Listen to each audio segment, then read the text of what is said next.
Today on Cook's Country, Julia and Bridget make show-stopping cider-braised pork roast. Jack challenges Bridget to a tasting of sauerkraut. And Bryan cooks Pittsburgh-inspired cheddar potato pierogi for Julia. That's all right here on Cook's Country. The next time you take a sip of cider, thank Honeybee. Honeybees were first shipped to the New World back in 1622 by English settlers. The bees were essential to the pollination of apple trees, which were used for making cider. And that cider played a vital role in early American settlements. It was not only a drink, both fresh and fermented, but it was a source of nourishment during the long, cold winters. It was crucial for pickling in the form of vinegar, and it was used as currency to pay off debts. Well, today we get a payoff, and that is cider-braised pork roast. So let's head into the kitchen and see how it's done.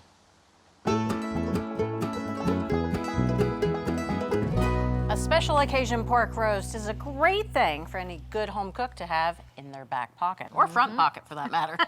And this is a doozy. It's tender and juicy, and we're gonna play on that fun combination of pork and apples. That is a classic. So to start, you have to choose the right cut of pork, and the pork shoulder is where it's at, also known as the Boston butt. And today we're using a 5 to 6 pounder, and it's got the bone in, because that bone adds serious flavor. All right, so notice we have a good fat cap on this, and this has been trimmed to about 1/4 of an inch. Do a slight crosshatch in the fat cap. I'm gonna make these slashes about 1 inch apart. So there we have it. And now we're gonna coat this with a combination of 1/4 cup of salt and 1/4 cup of brown sugar. I'm just gonna really rub it into the pork roast on all sides. And this does a few things. One, it obviously adds some good flavor, but two, it'll help draw out some of the moisture in the pork, but then that pork will reabsorb the moisture with the salt and sugar, so it'll help flavor it. We're gonna let this sit in the refrigerator for 18 to 24 hours. So we're gonna wrap the pork in plastic wrap, because it'll help keep that salt and sugar mixture on.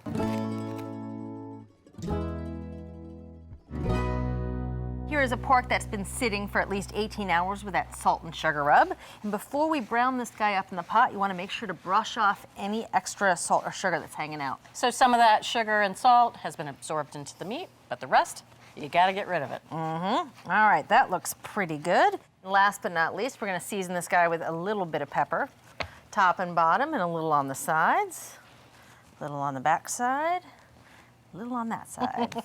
This is ready to get seared. There's 3 tablespoons of vegetable oil in this pot.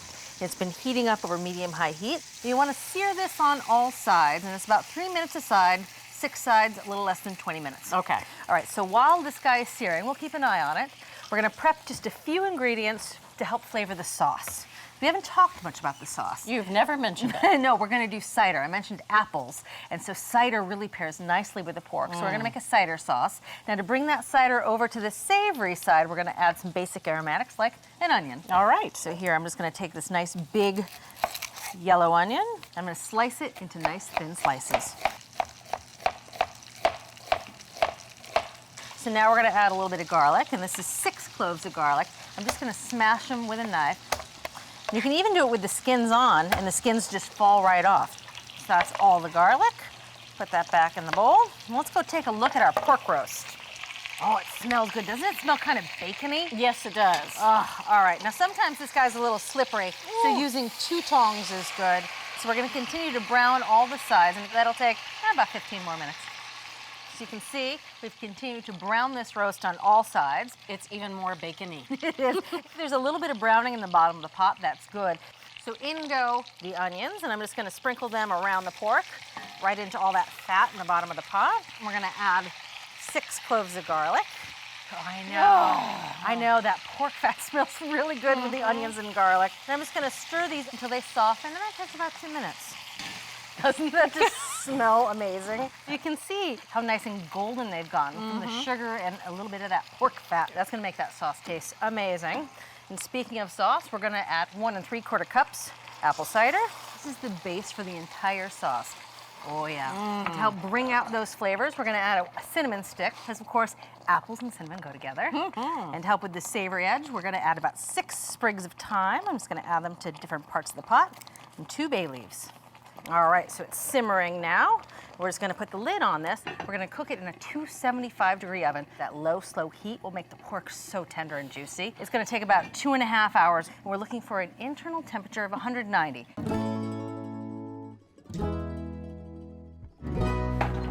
Oh, I can smell it from here. You ready? Yes.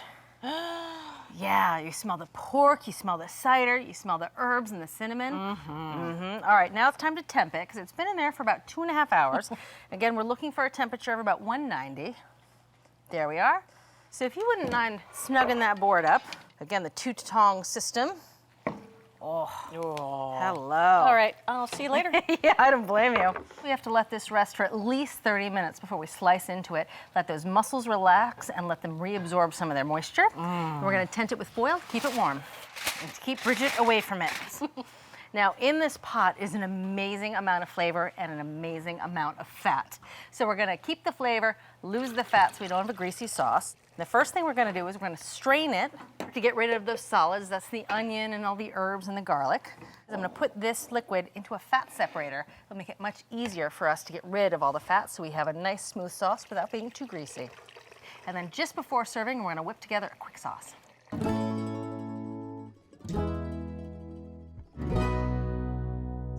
Still there? Still there. All right, so we're gonna finish the sauce and we're gonna add even more apple flavor by adding apples. Who'da thunkin'? So we're gonna add 2 Braeburn apples because they're good and sweet and they hold their shape. I'm gonna cut this apple into 8 even wedges. You could use John of Gold if you couldn't find Braeburns.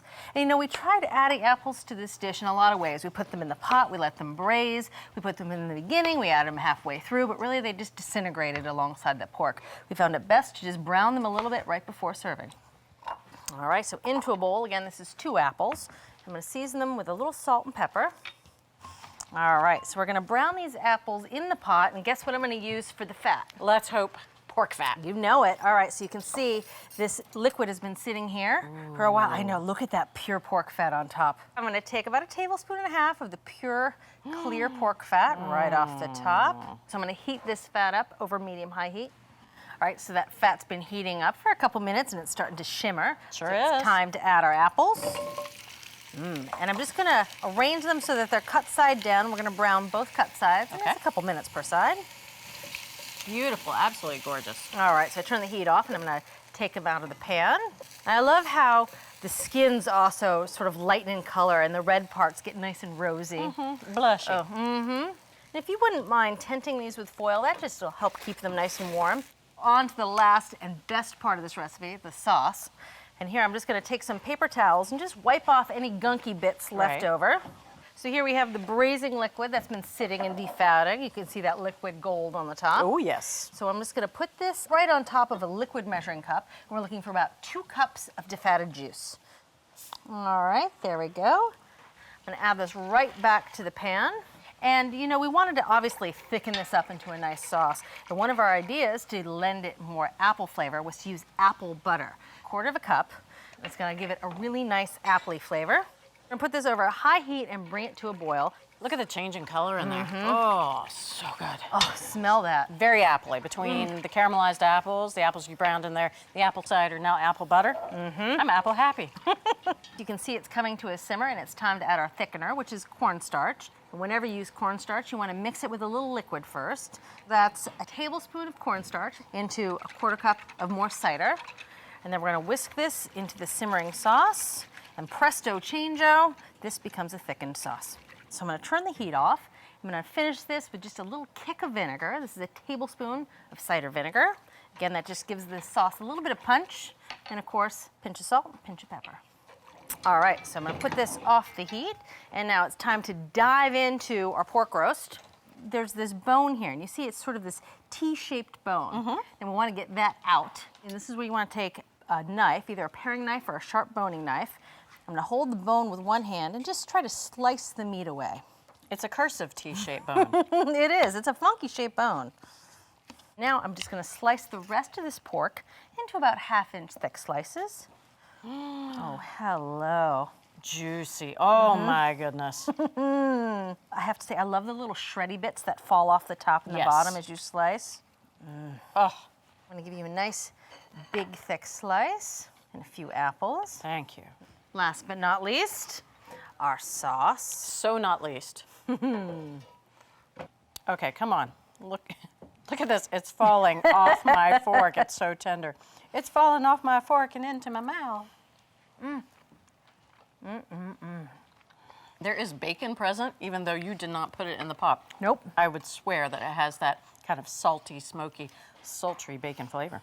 Well, and the sauce is the perfect marriage of cider and pork. Yes, and really the perfect texture. Just that little bit of cornstarch and the apple butter too. Great amount of thickening. This is bar none my favorite pork roast, especially with apples. Cheers, Julia. That was absolutely amazing. Isn't it good? So if you'd like to make a tender and juicy cider-braised pork roast at home, well, you've got to start with a bone-in pork shoulder and dry rub it all over with salt and brown sugar and let that seasoning penetrate the meat overnight. Next, brown the roast and add some aromatics, onions and garlic, before slow braising it all in an apple cider broth until the meat is fall-apart tender. Then sear some Brayburn apples in the flavorful pork fat and combine the braising liquid, apple butter, and apple cider, plus a little cornstarch, for a most delectable sauce filled with apple flavor. And there you have it, from Cook's Country, a special occasion, fit for a special friend, cider-braised pork roast. Love what you're watching? Take your cooking to the next level with our Essential membership. Get instant access to thousands of recipes, tips, techniques, product reviews, and step-by-step videos. Our Members app allows you to search by ingredient, set dietary preferences, and save your favorite recipes. For those looking to level up, our newest feature, ATK Classes, offers more in-depth instruction led by ATK experts, so you can gain greater confidence in the kitchen. Start your free trial by visiting the App Store or going to americastestkitchen.com/YouTube today.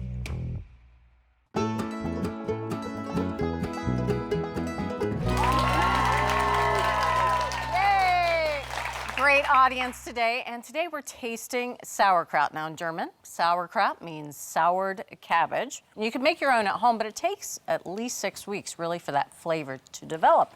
So it's much easier to buy the pre-made stuff, and Jack's going to tell us which one is best. I have 3 samples here for you, and it's interesting. A lot of people think, oh, it's pickled, and it's not. It's fermented, and so it is just shredded cabbage and salt and basically thyme. Right. You know, old-fashioned, you'd put it in a barrel and you'd wait 6 weeks, and the yeast and bacteria that's naturally floating in the air would convert the natural sugars in the cabbage to lactic acid, which is what gives it that tart flavor. People think, oh, it's pickled because it's got that vinegary flavor, right, but there's no vinegar in it. So we did the tasting the way we're doing it here, but we also did it in a hot dog where the big pieces were a detriment because they're going to fall out, or we did it inside a pierogi where you really want a very fine, evenly chopped. I know, no pierogies, no hot dogs, you're just getting bowls of sauerkraut. I love sauerkraut on a hot dog. One of my favorite ways to eat a hot dog. Now, some brands add preservatives. As it turns out, the ones with preservatives are the ones in the refrigerator case because the plastic bags they use in the refrigerator case are porous and it will oxidize the cabbage over time. And so they put these preservatives that you can taste. Some of these will have a little bit of what I would call a chemical aftertaste that is coming from the preservatives that they're adding. And we found that the shelf-stable versions, the ones that are either in a jar or in a can, taste fresher than the ones that are in the refrigerator case. So usually you think, oh, the refrigerator case is going to be fresher tasting and it's a higher quality. In this case, the best sauerkraut is in a jar or in a can. So what are you thinking of these sauerkrauts? Definitely sour. I definitely have a favorite. All right. And it would be this one. Very bright, very tangy. It's a little bit moist, which I like. This one is still a little crunchy, which isn't bad. I wouldn't mind more seasoning on that. Okay. This one, not crazy about. It's just kind of dull and flat. All right, so where would you like to start? Let's start with this one in the middle. All right, you are starting with the loser. Yay! So this is the Dietz & Watson. It's one of the ones that's in the refrigerator case. It's in that plastic bag, and it just doesn't have the freshness and the sort of tartness, sourness that you really want. Yeah, this is just bagged cabbage, almost to me. You want to go to this one next? Yeah, so this is the Eden. This is the audience's favorite and the winner. This is in a jar, but I got to say, there was a runner-up. Okay. And you chose the runner-up. This is the Libby's that's in a can. And really, either a jar or a can, it's pretty much the same. There are no preservatives in it. It's just the cabbage and salt. Those are the best choices. Well, there you go. There is a winning sauerkraut. If you like the runner-up, like I did, go for Libby sauerkraut. But if you want to go with the winner, it's Eden Organic Sauerkraut. We'll get you right back to the video. Check out Cook's Country's newest book, The Complete Cook's Country TV Show Cookbook. Over 16 seasons and more than 600 recipes are condensed into this cookbook, jam-packed with every recipe we feature on the show. plus stories, tips, and reviews. Go on the road with Cook's Country and tour the U.S. through food. Get inspired by dishes from restaurants, regions, and chefs all over America. All in this one convenient cookbook. To order your copy of the complete Cook's Country TV show cookbook, scan the QR code or visit cookscountry.com to continue your Cook's Country journey.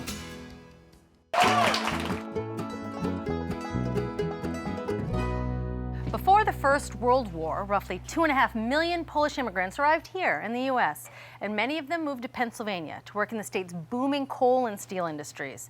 In fact, by 1920, a third of the workforce in Pittsburgh were Polish Americans. So it's no surprise that Pittsburgh is known for their Polish food, including kielbasa, bagels, and pierogi, those little dumplings filled with potatoes. And that's what Bryan is going to show us how to make today. Now, Bryan, you actually went to Pittsburgh to learn how to do it right. Right, I learned how to eat a ton of pierogies is what I learned. So we spent time with restaurateurs, with home cooks, and we learned how to make pierogies. I learned that there's many different types. There's those that are filled with jalapenos and bacon and sauerkraut and dried prunes, with all manner of things. But the basic recipe we're going to make today is cheddar cheese and potato. And so we're going to start with the potatoes. So I have 1 pound of russet potatoes. Now, why are you choosing russets over any other kind of potato? Because russets will give us a lighter, fluffier texture. And we'll slice the potato in 1/2-inch thick slices. And that's a good idea whenever you're cooking potatoes, take mashed potatoes or what have you, to cut them into slices rather than cubes because they'll cook through more evenly. We'll combine all the potatoes in the pot with a tablespoon of salt, and we'll cover that with water by about 1 inch. We'll bring this to a boil, and once that comes to a boil, we'll reduce the heat to medium, and we'll cook it at a strong simmer until the potatoes are very tender. Okay, Julia, so the potatoes have been boiling for 15 minutes, and we could take a peek and see that they're fully tender. We'll just go over here and drain these off. Okay, now we could drop the potatoes straight into the stand mixer. So these are still really hot. Yeah, and that's an important thing here, because we're going to combine them with the cheddar cheese and the butter, and you want to make sure they're hot so they fully incorporate and melt both those items. So 1 cup of sharp cheddar cheese, 2 tablespoons of butter, 1/2 teaspoon of salt, and 1/2 teaspoon of pepper. So we're going to mix this for about 1 minute until it's fully melted. Okay. That smells good. Right. We want to chill this while we make the dough. The quickest way to do that is to put it in a nice shallow dish like this 8-inch square baking pan. We're going to drop this in the refrigerator and let it chill for at least 30 minutes or up to a full 24 hours.